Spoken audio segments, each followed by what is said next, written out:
मराठी भाषेत अहिल्याणी, मालवणी, वऱ्हाडी अशा कितीतरी बोली असल्या तरी तिचा स्वभाव एकच आहे.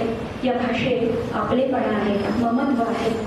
म्हणतात ना की माणसाचा स्वभाव असा आपला स्वभाव आहे.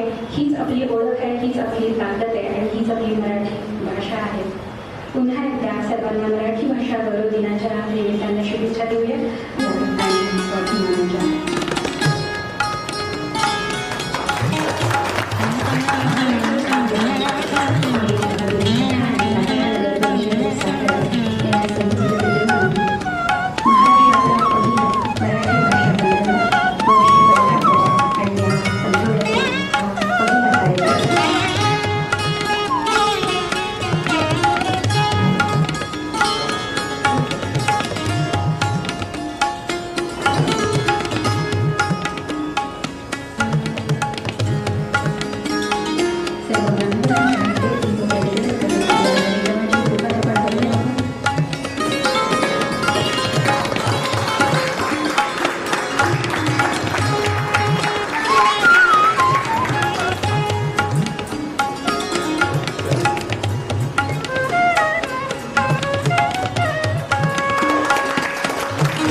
त्या कार्यक्रमाच्या या पहिल्या पुष्पाच्या निमित्तानं तुम्ही जो विषय निवडला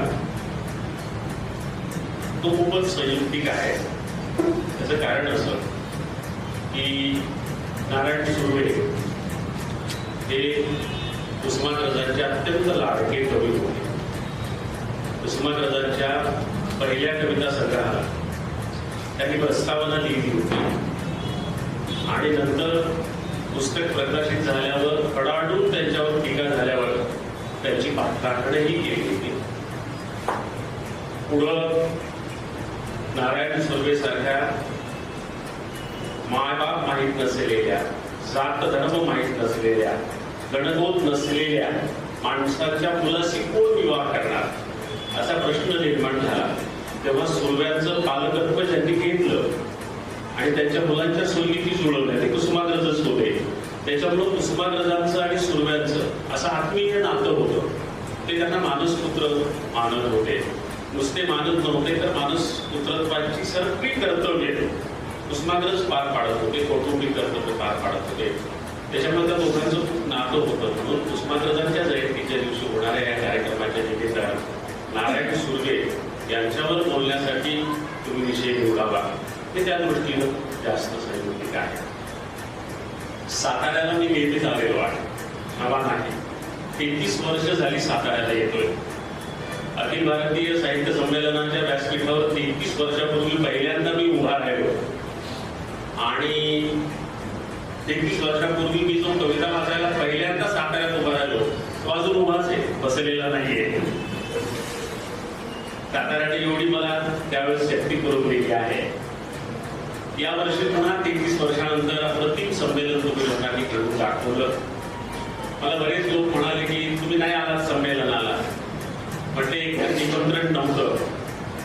दुसरी गोष्ट, निमंत्रण शक्य नव्हतं आयोजकांना, ते नव्हतं. त्याचं कारण असं की मागच्याच वर्षी दिल्लीच्या कवी संमेलनाचा मी अध्यक्ष होतो आणि महामंडळ मागच्या कुणालाही पुढच्या वर्षी बोलवत नसतं. त्याच्यामुळे तो नियमानुसारच मला निमंत्रण देता येणार नव्हतं आणि सहज चक्कर मारावी इतकं सातारा आमच्यासाठी जवळ नाहीये. त्याच्यामुळे मला येता नाही आलं. पण मी सगळ्या लोकांना निरोप दिले. फोन झाले तेव्हा सगळ्यांना सांगितलं संमेलन चांगलं झालं आणि इथल्या लोकांना जेवढं संमेलन नीट अनुभवता आलं नसेल तितकं आम्हाला दूर दूरच्या लोकांना अनुभवता आलं. कारण अनेक युट्यूब चॅनलनी सगळे कार्यक्रम लाईव्ह केले.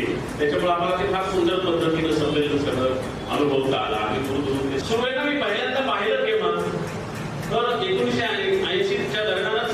आमच्या त्या काळात तिकडे परभणी जिल्हा होता, हिंगोली जिल्हा तेव्हा नव्हता, नंतर झाला हिंगोली जिल्हा. परभणी जिल्हा होता. त्या जिल्ह्याला एक त्रिपाठी म्हणून कलेक्टर आलेले होते, त्रिपाठी म्हणून, आणि ते खूपच वानपणे प्रेमी होते. त्यांनी मराठीतलं त्रैमासिक, मराठी हिंदी उर्दू असं त्रैमासिक कवी संमेलन सुरू केलं होतं आणि राष्ट्रीय पातळीवरचे कवी बोलवायचे. त्याच्या बातम्या यायच्या. तर 1985च्या दरम्यान त्या त्रैभाषिक कवी संमेलनामध्ये मराठी भाषेच्या कवी संमेलनाच्या दिवशी बापट, करंदीकर, सुर्वे यांच्याबरोबर, बापट, करंदीकर आणि पाडगावकर यांच्याबरोबर सुर्वे देखील आलेले होते. आणि तिथं मी मुद्दाम, माझ्याकडे टेप नव्हता, माझ्या कृष्ण नाईक म्हणून त्याचा भाऊ इथं सध्या विभाष नाईक एका क्रेडिट सोसायटीमध्ये आहे, तो माझा मित्र आहे, तर त्याच्या भावाकडे टेप होता तो जयकृष्ण नाईककडे. तर त्या जयकृष्ण नाईकला टेप मागून घेतला आणि त्या त्रैभाषिकची जे स्पीकर लावलेले होते त्या स्पीकरच्या जवळ जाऊन बसलो आणि सुर्व्यांचं कविता वाचन मी टेप करून घेतलं पहिल्यांदा. त्यांना पाहिलं तेव्हाच पंचायतीच्या दरम्यान आणि त्यांचं काव्य वाचन टेप करून घेतलं. त्यांची ती भाषा, त्यांची उच्चाराची ढब, त्यांची आदिवाचनाची पद्धती, या सगळ्याचा खूप प्रचंड प्रभाव पडला. ती 85ची गोष्ट. 1989ला माझा कविता संग्रह प्रकाशित झाला आणि 1990 साली माझ्या या कविता संग्रहाला अनंत काणेकर पुरस्कार मिळाला मुंबई मराठी कविता संग्रहालयात.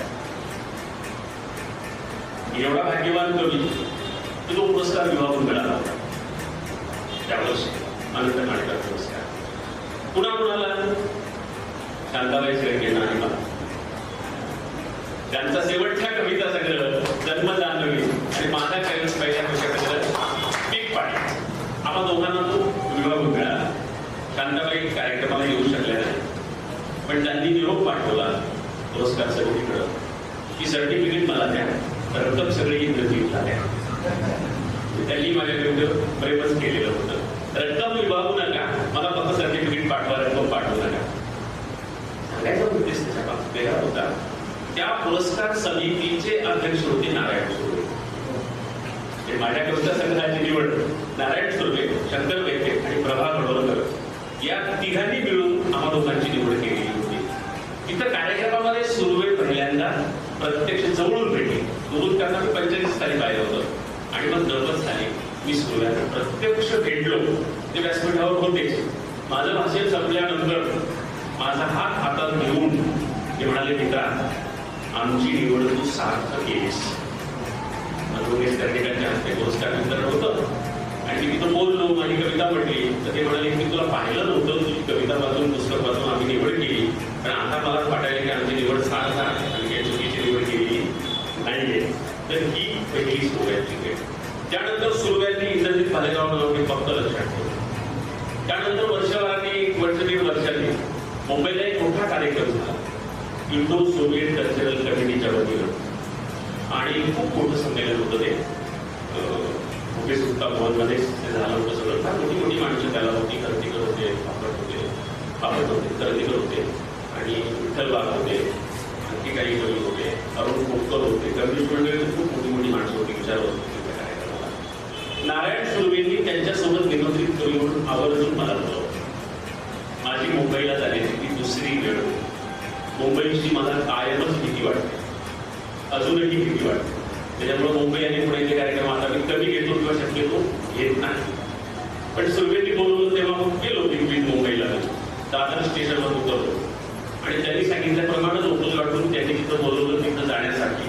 म्हणून मी रेल्वेत चढलो आणि विचारलं की रेल्वे तिकडे जाते ना, तर मधल्या माणसानं सांगितलं नाही, ती दुसरीकडे चालली रेल्वे.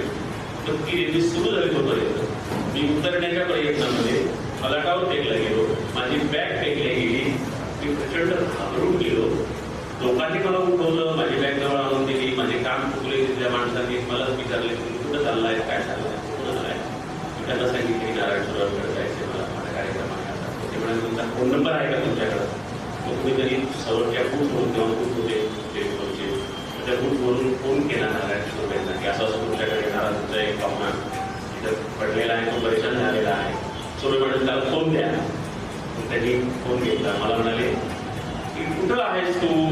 म्हटलं तर मलाही माहीत नाही का. म्हणजे ती शेजारच्या माणसाकडे. त्याला म्हणाले तू जिथं आहेस तिथंच बैस, तू जिथं आहेस तिथंच बैस.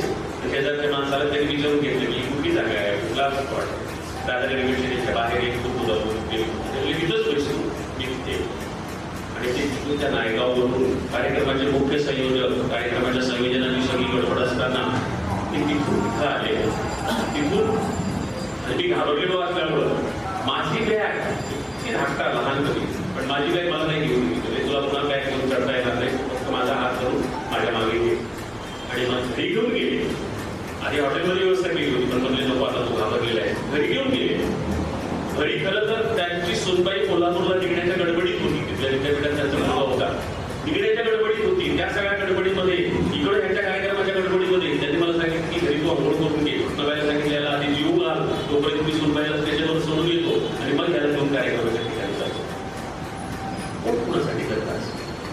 हे नवीन एका कवीसाठी तो एक माझ्यासाठी अनुभव खूपच हे होता. आणि तिथपासून मग सुरुवाती म्हणजे अलोट गर्दीमध्ये त्या सगळ्या गोष्टी मला पाहायला मिळतात. त्यानंतर आलं 1995 परभणीच्या अखिल भारतीय मराठी साहित्य संमेलनाचं वर्ष. साताऱ्याला 93 साली, 94 साली मला वाटतं मणिपूरमध्ये इंदोरला वगैरे असं महाराष्ट्राच्या बाहेर, आणि 95 साली परभणीमध्ये साहित्य संमेलन झालं. आणि उभे राहिले आनंद यादव, नारायण सुर्वे, राम बोराडे.